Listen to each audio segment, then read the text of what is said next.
What I'm about to show you today is our exact profit-taking strategy that some investors are using to generate over 6 figures per year, and some of those investors don't even have a 6-figure DeFi portfolio. This is the same exact strategy that we've helped people with 250K, 500K, a million, 5 million implement into their cryptocurrency portfolios. We've also helped people with 5,000, 10,000, 25,000, 50,000, all across the board implement this strategy, and we know for certain that it works for everyone. Now, with that being said, this profit-taking strategy is considered a flywheel. And if you're unfamiliar with the term flywheel, it's essentially a wheel that constantly rotates and constantly moves, basically, because one action triggers another action, which triggers a repeat, basically. So if we were to look at that in context of business or even just work, you have strangers, which become prospects, which become customers, which become promoters, which don't become strangers, but they attract more strangers, right? So therefore, this flywheel just keeps on repeating. It's a rinse and repeat. Another example for company growth: you attract,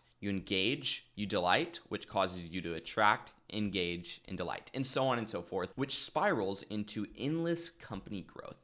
So when we're talking about a flywheel in a DeFi portfolio, we're talking about a portfolio that has consistent growth no matter what is happening and is automated just like a system. It's a well-oiled machine. That's the goal with this profit-taking strategy. Allow the portfolio to consistently generate profits so it can run itself and it can grow on its own like its own little robot or baby. Now, that being said, most investors have this flywheel right here: deploy, and then they generate income off of their deployments, and then they compound that income back into their portfolio, which will ultimately produce them more income over time. And this is a pretty simple flywheel right here. You deploy, produce income, compound, which causes you to deploy again, produce income, compound, so on and so forth. This is a fairly simple flywheel, but let me tell you why this does not work. Most DeFi investors are not looking at the risk that they're taking. They're not looking at risk-adjusted returns. What they're paying attention to is the amount in their actual wallet just growing. So if you're doing this in a position right here that has, let's just say, $10,000 in it and currently makes up for 10% of your portfolio, and then of course, let's just say your 10K appreciates to 12K, and then you compound 3K in earnings. Now all of a sudden,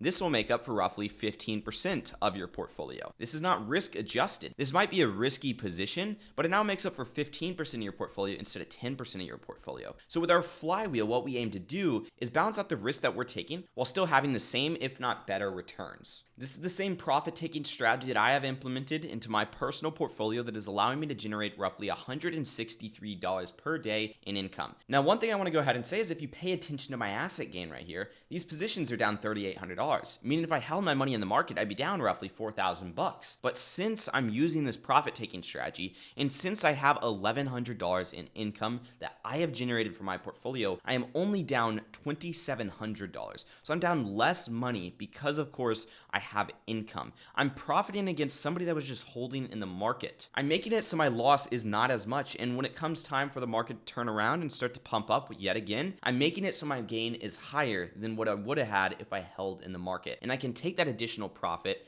as actual profit without feeling guilty about selling my crypto too early, basically. So again, this is the exact strategy that I use to generate nearly $5,000 per month off of this small little sector of my DeFi portfolio. I also have another $40,000 or so over on the Solana network generating similar returns. And this is the exact profit-taking strategy that we help implement into our DeFi legacy client portfolios. Again, these people range anywhere from $25,000 in their portfolio all the way up to $5 million in their DeFi portfolio, which is the most that we've worked with in the past. And all the little numbers between this range, it consistently works, and it consistently generate incomes between 50 to 150% APR consistently and sustainably. We're not targeting 1% per day. We're not targeting 350%, 250%, or anything along those lines. We're targeting 50 to 150% because that's sustainable, that's consistent, that's using solid blue chip assets, and that's what's going to allow us to build a flywheel. So let's go and start building that out. The first thing that we do is, of course, deploy capital. This part is going to stay the same,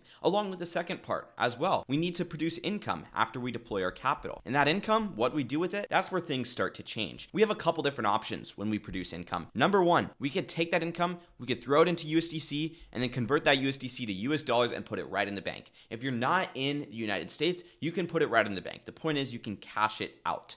The second thing that we can do with that, we can compound. This is directly back into the positions that are producing income. I showed you why that might not be the best idea all the way over here because you do not have risk adjusted returns when you're just simply compounding. Sometimes it does make sense to compound right back into the position directly. The other thing that we can do is we can open up new positions. These new positions could be a variety of different things. They could be stablecoin positions in which we are just building up a stablecoin bag. They can be blue chip positions, basically. They could be high risk positions with maybe meme coins, and this is our house money, we can consider it. We could also compound directly into already open positions like blue chip positions, high risk positions, or whatever it may be. We can compound across the portfolio, just not into the same position. We can compound into our HODL portfolio, basically, where we're essentially buying up assets that we want to hold, whether they're the same asset or a different asset from the actual position itself. Or the last thing that we can do is we can stick it in stable coins, which once again can be put into stablecoin liquidity positions, which is what I would recommend. That way your stablecoins are put to work. But the point is, there's a lot of things that we can do when we are implementing on this flywheel.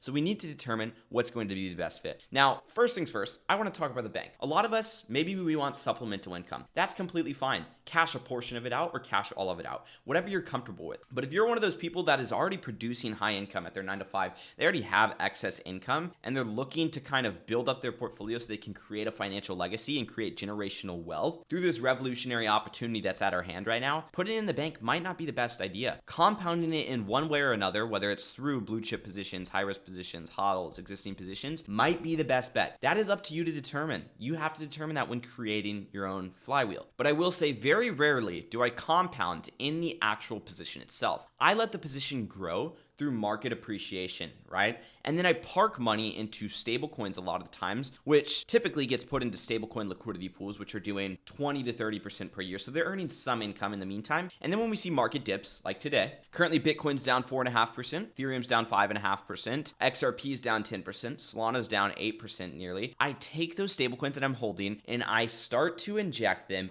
into these different cryptocurrency assets on dips. So that way I'm getting a good buy-in price on these positions. So in this instance, my income is going into stable coins, liquidity pools that are generating me 20 to 30%. Once again, that's more income right there. And then eventually those stable coins are going to DCA or to invest into new positions or existing positions. This right here causes me to deploy more money, which causes me to create more income, which causes me to create more stablecoin liquidity pools, which I eventually use to dollar cost average into more positions and repeat the process. This right here is a profit-taking flywheel. The beauty of this is you can adjust it depending on the market circumstances and you can adjust it depending on your goals. One of the most popular ones that we see amongst our legacy members is taking a portion of this income, say 50%, let's use as an example, and then putting that into the bank account, which is completely fine. The reason why is because we have a lot of people joining our DeFi legacy program that have held crypto all the way up and all the way down through multiple markets before